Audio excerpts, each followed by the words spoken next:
Good evening, everybody. Welcome to this edition of Born Political. Like I said, I've had a lot of guests, and most of the folks that I interview, a lot of them are hometowners.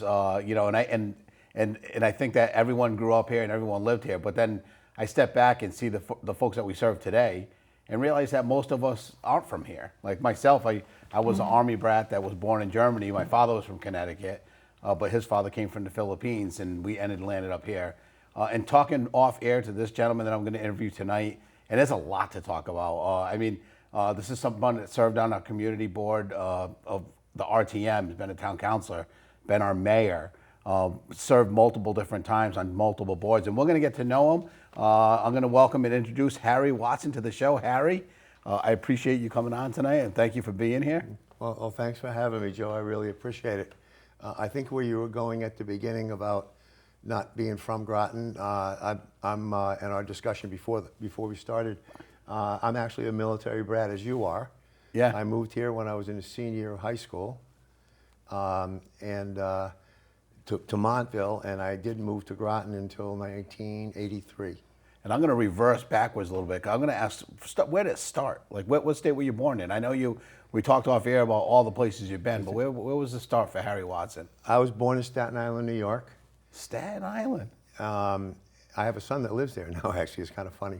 Yep. And then my dad got transferred to Maine, and then we moved to Newport, Rhode Island, Seattle, Washington, Ketchikan, Alaska, then down to Texas, and then back to Staten Island again. Wow. Until my senior year of high school, and then we moved to Connecticut. Now, was your mom and dad from Staten Island, or were they from elsewhere? No, it's the way the world is. My dad was from Delaware, my mom was from Maryland. Delaware and Maryland, so they Baltimore. were... Baltimore. Baltimore. Baltimore. Yeah, you can't just say Baltimore. That means you're not from there. It's got to be Baltimore. So you're born in Staten Island, and then did you ever start school in Staten Island, or were you already off in somewhere else? I went to kindergarten in Staten Island, and then when we came back again, I went 5th grade to the junior high school. So okay. I was twice I was in school in Staten Island, when I was young and when I was older. It's funny because a lot of people associate life changes and things that we remember growing up. And I remember the Namielk school closing in New London. I was a 2nd grader, and then having to go to Harbor School, and that being this big move for somebody that's local in town, moving from one school to the other feels like a big move. But to change geographic locations and to just move and see any friends that you developed or met, it's not like I went to school, the next school, with a few kids that I knew, but I also knew kids from the neighborhood that were at the other school. And that's not really the opportunity that someone in the military has. You went from Staten Island to Maine. Yeah. A lot of people don't realize what military families give up.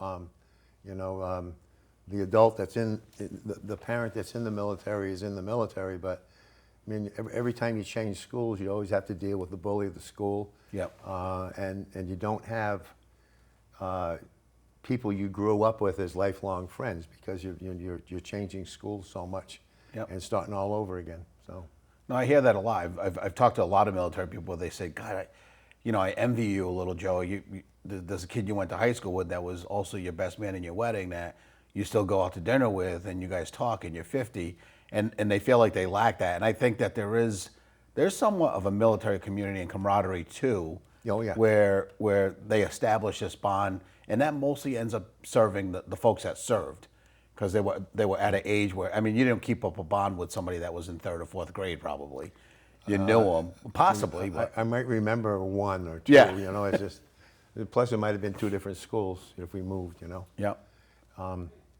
So then Staten Island, you moved, you went to 6th grade, and then the formative years where you start, where the big moves mean something, are usually junior high and high school. Where were you then? Junior high, that's when I came back to New York. I went to Edwin Markham Junior High School in Staten Island. Yep. PS 27. They're all public school, whatever number. So Staten Island seems like almost your home base if you considered anything. It is. I was born there, lived there till I was almost 5, and then moved back there when I was about 12, till I was about 16. And 16, and this is where the meat and potatoes are. I was talking to you off here about how proud I am of the work we did with our schools, and mostly because we're serving people that we never met before. So here's Harry Watson that's been at many different places, a young Harry Watson, 16, and then all of a sudden you end up in Connecticut. And what was your first school here when you came? I came here October 25th, 1965. Remember it well, huh? Yeah, and that was at Montville High School. Yep. I went there for less than a year. I did play basketball. Yep. Well, you're tall, Harry. You should. Well, it's tough putting a senior on a team for the first time. Yeah. So, Yeah. and then a lot of people don't know that I have 3 children. Now, the one thing that my wife and I, it was important because of my upbringing, was we wanted our children to go through a whole school system. And we have 3 children, 28, 30, and 32, all of which graduated from Fitch. And went to public school from kindergarten all the way through, pretty much, or did they? No, they went a couple of years at Sacred Heart. Sacred Heart, yep. Yeah. A lot of folks in Groton choose to do that, and it's one of the pulse of the town type of schools that's right in the center. And Yeah, and they went to West Side Middle School and yeah, Fitch. yeah. So that's good. So you graduate from Montville, and then did you go away somewhere, or did you end up going to college, or did you go right to the workforce? I actually went to college for 1 year. Didn't do very well. A lot of kids don't. And, It's not easy. And I ended up dropping out of college, and I was a dad when I was 18. So Wow, a lot of people don't know that about me. Yep. I brought a daughter. Mom left us, I suppose you might, when my daughter was between 2 and 4 years old. And I was a single dad until she left. Wow. Then I met my wife, and we have 3 children. I've already mentioned that. So. Yeah. So your daughter, you before you got married to your current wife, who I know, Yeah. and as another servant of this town in many, many different ways. Yeah, And Kim Shepherdson Watson, chairperson of the Board of Ed. Oh, yeah. She's going to stop right now, but she's done now. And back to my first daughter, Yeah. Mindy. She's the reason I live in Groton, because she was in New London schools and she was having a difficult time. So I finagled a way to move into Groton in 1983 for her to finish school. So she went to Fitch too. Yeah. And that was through. So at this point now, you're single dad, but then you meet your wife and you're together, and then you get a job at Pfizer, pretty much. Or Right, I got a job when I was 18 at Pfizer, and I worked Oh. there for 36 years. 36 years, huh? Yeah. That's a nice, good career. And a great. That was probably the most popular company that anybody in this area could work at. They were known for taking care of their folks that worked there. Pfizer was real good to me. I was promoted multiple times. I actually, when I finished Pfizer, I never went to school because I started there when I was 18. Yeah. I actually got a bachelor's degree when I was 58. Wow. I retired from Pfizer when I was 54. At 58, I had a bachelor's degree from Eastern Connecticut. And did you go get a degree just to enrich yourself, or were you preparing to do something different? No, I wanted to teach. I was a substitute teacher in the Groton system from, I did it for 12 years, from 2008 to about 2020. Yep, that's something I didn't realize you taught at all. I substitute taught, and I was pretty specific. I liked pre-K to first grade. Yep. Spent a lot of time in Gloucester. Well, then I probably should know, because Joey and Kayla both went there, and you probably sub for them at one point or another time. But being a sub, you may or may not remember it back then. But That was my whole reason for it. You had to have a bachelor's degree to be a sub teacher in Groton. yeah, yeah. So to me now, what most people will know you as is this person that really has served from. It goes way back. I was on the RTM from 2000 2006. And then on the council for a few years, where I served with you and got to really know you. I didn't know you when I was on the RTM, but I think you were on the council that time in probably the early 2000s. Because how long were you on the council for? It's been a Well, while. I'll tell you my history. Yeah. In 1989, a woman named Diane Mosier walked down the hall at Pfizer and asked me if I wanted to run for public office. And I asked her, sure, what do I have to do? And what I was asked to do was run in a primary in the city of Groton for city council. It was in 1989, and it was with Catherine Kolnaski. Okay. And I said, well, what do I have to do? And what I had to do was I had to switch parties because Catherine was a Democrat and I was a Republican. So I switched parties to being a Democrat, and I ran in this election in the city for city council, and I lost. Yep. That was my introduction. Yep. 1991, I ran again and I actually won. But in the middle, in 1990, somebody resigned from the town council, Tom McCauser, Okay. Yep. Betsy's husband. Yep. And the Democratic Party put me in his spot, and I replaced him in 1990. Okay. 91, I finished ninth, I won, and then I won every 2 years up until 2017.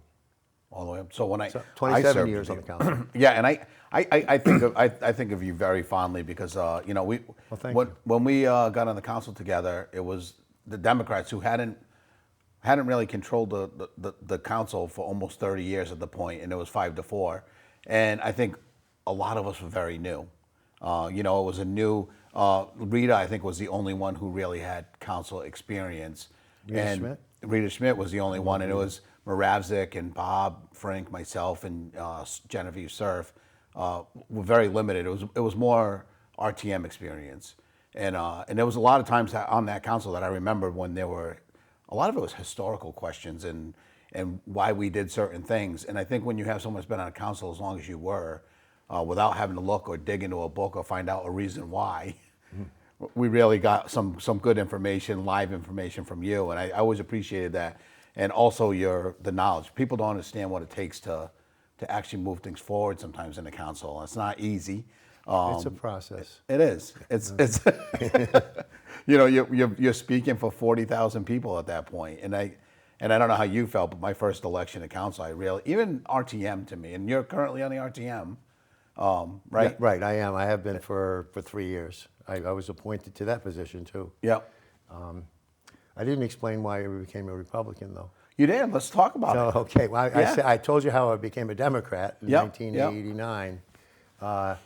In 1994, some people were saying some bad stuff about me, and I asked for somebody to stick up for me, and the person that stuck up for me was somebody that I least expected, Ellie Steer. She was chairperson of the Republican Town Committee. Yep. And I said, you know what? I was getting some flack within my own party. I said, I don't need this, so I switched back to Republican. Yep. Yep. So, And it's funny that what I noticed too locally, but between Democrats and Republicans, we really do, and this does translate nationally too. It just doesn't seem that way. We basically all want the same things. yeah, You know, we want our schools. just have to get along with each other. We have to, and you have to figure that out, and that seems to be harder and harder to do these days. I think it's and a lot of it has to do, I think, with social media. I think there was a lot of and actually, I was speaking to someone off air, and I don't know how you feel about this, but some of the news now reminds me what is mainstream now for news used to be called the Inquirer, and you'd read that in the aisle. I remember that, yeah. The Inquirer magazine, but everything else seemed to be vetted. If you watch the news at 8 o'clock on Channel 8, or you got the New London Day, everything seemed to be vetted in a way where, you know, you had someone write the story, but then it had to pass somebody in editors, and then a couple other people read it to make sure you did your job correctly. And I feel like that's gone away a little bit. I'm not sure people know how to unfold a newspaper anymore. No, they might not. To Right. read it, it's all everything's. I mean, I read the news on my phone, and I have to figure out what I really believe and what I don't believe. Yeah. Because sometimes I'll read something, and a few hours later, it's not true. I mean, Yeah, it's tough. I think what happens is that everyone needs information so fast that we seem to jump to conclusions and not really. And I think, and again, the reason I said, and I really do mean how fond I was of you. So where I'm on the council. Well, I was fond of you too, Joe. Yeah, I The guy appreciate down that. the end you were the guy down. I was the guy at the end. Yeah. I figured if I was close enough to because that's the thing too. So I talked about when we got elected and got control of the council as Democrats, but it was the next election where the Democrats were all eliminated, but for me. And really, I think you had the same approach, and you were the same person that when you were in the minority party, that when you were in the majority party. helping me. There was a lot of times where I wasn't sure if I was against something. I said, I really don't like this, Harry. And you said, well, I just want you to know that you should probably vote for it, because if you ever want to bring it back for conversation, if you're not in the prevailing party, Oh, you then can't bring it up. You can't bring it up. Prevailing side. Prevailing side, not party, but side. But those are the little things that I think that that are very necessary. It's called reconsideration. It is. Yeah. Yep. And now I knew how to do that, and I even brought that to the state with me. Oh, really? Well, in my mind, just knowing that sometimes there's a strategy to it, and it's not so much plotting as it is to, if you want to make sure that you can get your word back out, or when more information comes along, that you can say, okay, I did vote for this. Well, you know that you're going to lose anyways. Yeah. So Yeah. you might as well vote along with the people that are going to prevail, and that gives you the opportunity to bring it up again, Yep. because you were on the side that prevailed. So, Yeah. Yeah. No. And I know I know there's an election coming up, and I know that you're on the RTM now. Some folks don't know. I mean, it is a municipal off-year presidential election. A lot of people aren't paying attention, but I think these are the elections people should pay attention to most. You're back on the ticket. You got it. It's been 6 years since I've been on the council. I was on the council since 2017. A big player here was my wife. My wife said that seemed to be a fair amount of chaos going on in local government in the town, and maybe I'll rerun, because I always was a voice of reason. Yep. So maybe I can bring one quieter voice to the council, and I mean, there's too much time getting wasted, and not enough time being spent on what good we can do. And you're right. In a local election, I mean, you can call one of us up and ask a question. You know what I mean? Exactly.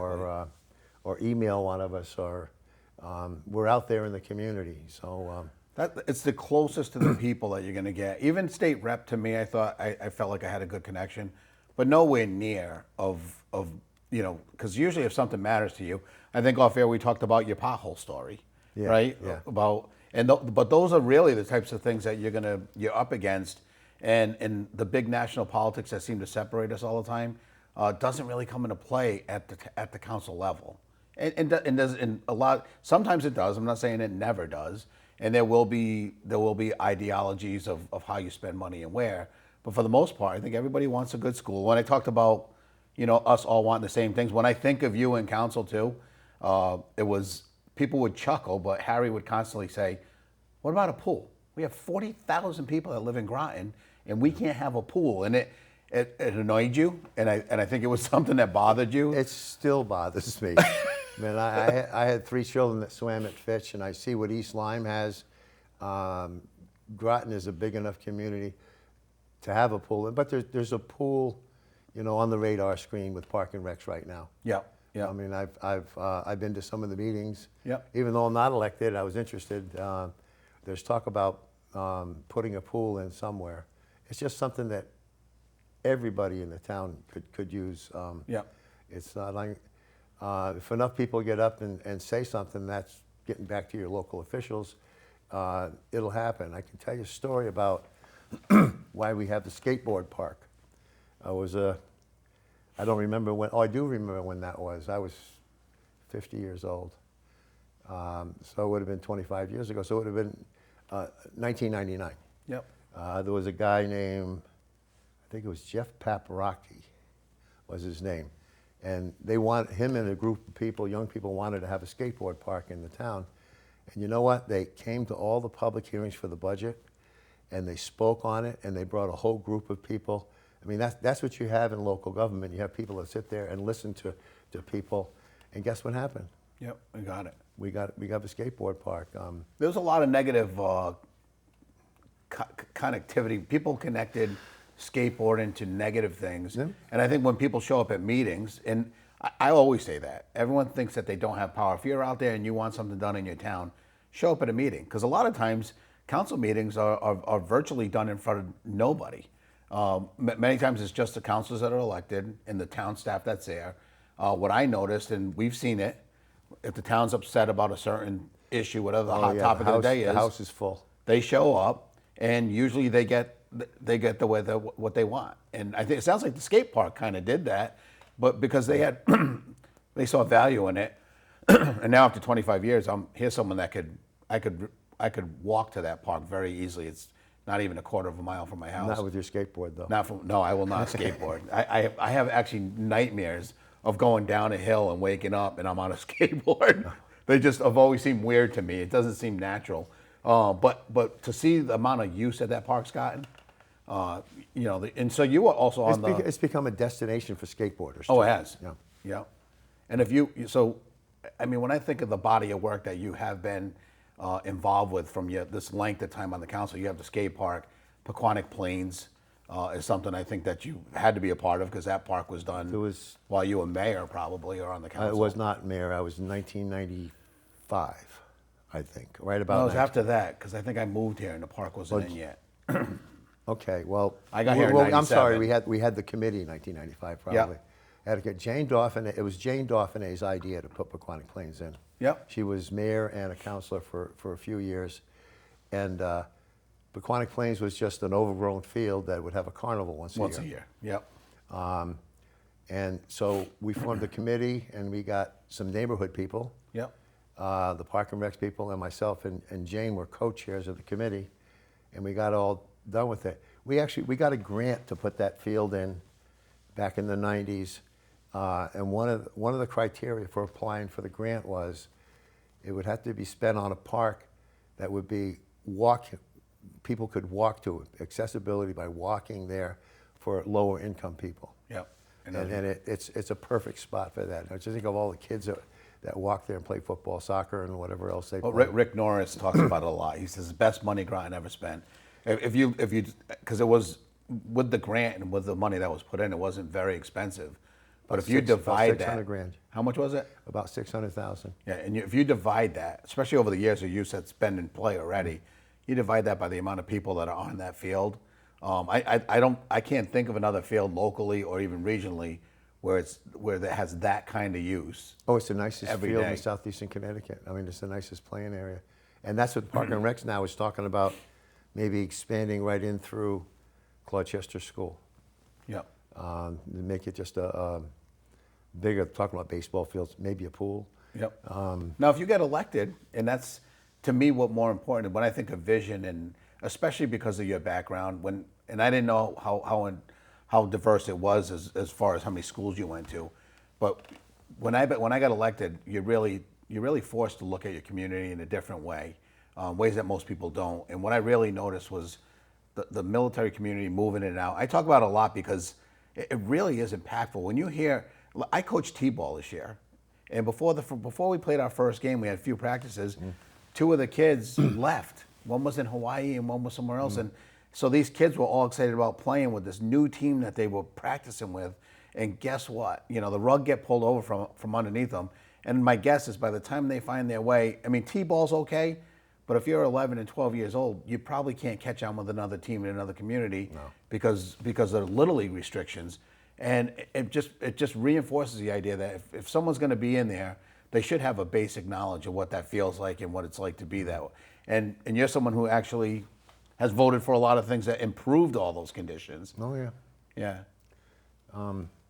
Yeah, you got tons of boards and commissions you've been on. We yeah. only got like 6 minutes, I told you, or 5 minutes. Okay, well, I guess probably the Pequannock Plains was a biggie. I mean, a lot of schools were built while I was mayor. Yeah. Kolnaski School, Northeast Academy, Fitch. The senior center was also rebuilt, animal control. Back to T-ball, because you made me think of something. T-ball, baby. I saw the T-ball. smile as soon as I said it. I coached T-ball for 3 kids. About 2 weeks ago, some young lady came up to me at Dairy Queen, one of my favorite places to go. Oh, yeah. And I didn't recognize her because she was like 30 years old. She said, she remembered me, and she said, "You were my T-ball coach." Wow. So I thought that was pretty cool. That's just rewarding anyways. And she had a couple of kids with T-ball age. Yep. You know. There's a lot of titles I've had in my life, husband, father, all these things, and coach. Some you probably can't say. Some I can't say. We're going to leave that. This is public television. But in reality, when coach is meaningful, I was someone that coached as a 16-year-old. My father was a president of the basketball league in London. So I coached at 16, and there were kids that were 12. So now I'm 52, and there's a 48-year-old man that will come up and say, "Hey, coach, how you doing?" Because there was that age difference. And it's something that, and Chris Dunn, actually, I coached in the league when he was young. Chris is in the NBA now. I'm watching the Minnesota Timberwolves last night, and he's playing. And when he was playing for Providence, I went there with a good friend of mine, Kevin Toby. You know Kevin. He comes up to me, and he fist pumps me. He goes, "Hey, coach, how you doing?" And people around me said, "How's this guy his coach?" And, you know, I'm not qualified to be a coach for him now, but coaches are important role models to kids. yeah. So, I mean, I coached that, and I spent over 20 years at Camp Whiteman as a counselor. That's where I met my wife. Yeah. Some other things that I've done. I was on the feasibility committee for Ledgelight Health District. Yeah. 1993 when that first started. And look how big Ledgelight Health District is and all the good stuff that they're doing now. Here. I want to talk about your one big hobby that I know you for, because if I can't think of Harry Watson without thinking about clamming or fishing or what have you. But I get to see your pictures in the morning that go on Facebook. So I'm still at work, and he's living the retired life, enjoying that. But I get to enjoy your pictures in the morning. I actually see your Facebook, and I know what kind of day. I can see if the water is calm or not. I see what lies in my future one day on a Monday morning. The sun rising up behind some lighthouse and catching fish, and you do that a lot, right? Yeah, well, I was out this morning. Of course you were. I was at work. So, yeah, there's nothing better than seeing sunrise out on the water. Nothing. It's just quiet. It's beautiful. Yeah. And you got your nice little center console to get you anywhere you need to go. Yeah. And how often do you go out in a week? This time of year, depends on what's fishing there is. Blackfish out there right now, and that's I'm having fish tacos when I go home. They avoided me this morning. Oh, they did? Yeah. Chalk went up for the fish. Yeah. Last time I went out, I did pretty well. Yeah. Yeah. So I mean, it's my favorite fish to fish for.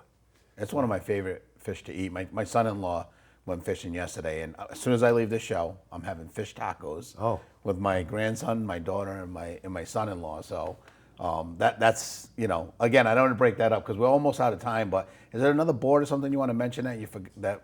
Oh, probably. I'm down to a minute. I was pretty involved with shell fishing, so yeah. I mean, I helped negotiate the lease for the hatchery we have in Noank. The state gave us that hatchery.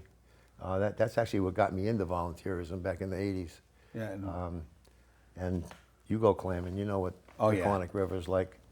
I guess I've done we are just about out of time here. I'm gonna sign off, Harry, because I told you this was gonna be a quick half hour, and there's a lot of stuff to talk about. But guys, if you want to learn how to get involved with the community or want a role model, Harry, look no further than Harry. He's done a lot, seen a lot. He's been a cornerstone of this community. My wife and I are both happy you're running, and we wish you the best of luck, and have our support. And it was great having you on. I want to have you on again. This was Born Political. We'll see you guys next week.